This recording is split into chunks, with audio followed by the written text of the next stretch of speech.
ever wondered what banana syrup Dutch Bros actually uses?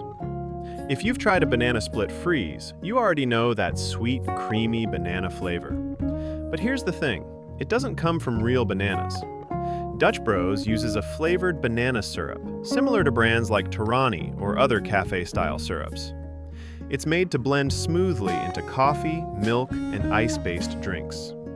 The taste is sweet, slightly creamy, and more like a banana dessert or candy flavor, not fresh banana. That's why it pairs really well with chocolate and vanilla. You'll find banana syrup in drinks like the Banana Split Freeze, Banana Bread Breve, and even custom Rebel energy drinks. It's not always on the menu, but you can ask for it. Just say something like, Banana Split Freeze, or ask to add banana syrup to your drink. Super simple. Want to make it yourself? Grab banana syrup, milk, ice, chocolate syrup, and vanilla, then blend it. That's basically the same idea. If you want the full drink breakdown or recipe, check the links in the description. Now you know exactly what gives Dutch Bros drinks that banana flavor.